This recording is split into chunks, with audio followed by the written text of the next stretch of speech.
we have shelters. We don't necessarily have transitional housing. For one thing, can you differentiate between what a shelter is and what transitional housing is, first off? Sure. Here in Las Vegas and across the U.S., mostly shelter is considered about a 90-day emergency stay.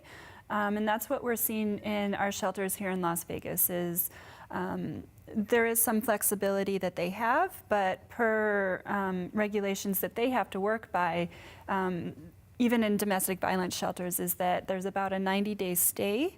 And when we're talking about victims of complex trauma and all of the other factors that we talked about, do we really expect these people to have a job and some savings and stability in their life to be able to move on to independent living with little or no support? And that's just usually not the case. A need for transitional housing is huge. Having that kind of in-between or a longer stay possibility and a variety of housing options, just like what might work for me obviously is not going to work for anybody else at this table.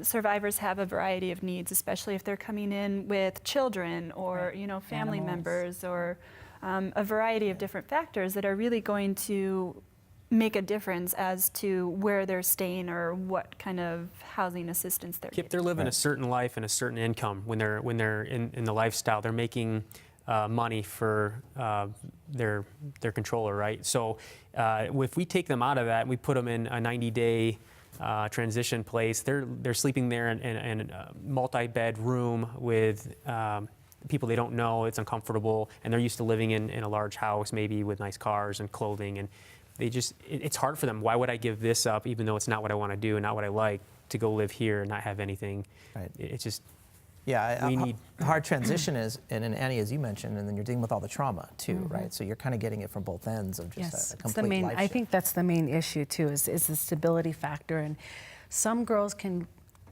do real well after a year or 6 months or 9 months and sometimes 2 years. And I actually have very many repeat clientele that have came in for a year, went back out there, came in for another year. I have a girl right now that wants to come in for the 3rd time because she's just not ready to live life normal. Yeah. And she needs a little bit more support and a little bit more healing. So it's like I said, a very, very loaded question, the housing. We really need more housing, I think, and I think that even beyond what we do at Destiny House, beyond the shelters for 90 days or 30 days, or whatever it is, we need another place after our house for them to go. Because there needs to be maybe a less of a structured type of living situation for them after they get out of Destiny House, so they can feel more free and independent, but yet still have that great support system. And the funding question comes up again of how much funding that's going to cost, right? It's going to cost a lot of money. Elena, I'm wondering, for one thing, is there anything in the works right now of trying to build more transitional housing within the county or within the city, and who funds something like that? Well, that's been the biggest issue, is we know what the gaps are and we've identified what we need. It's just trying to get that funded. But I think we also, it goes beyond housing. We have to think of the support long term. Thinking about someone who's out of the life for 5 years and they now have a child and they're working minimum wage or whatever, and they've rebuilt their life, and then suddenly their child gets sick and they're missing a few days of work, and they also need to pay some medical bills, and then there's another bill that comes up, and suddenly there's that trigger that says, I don't want to do this, but it was easier. Yeah. And I can make money quickly, and then suddenly they go back into the life.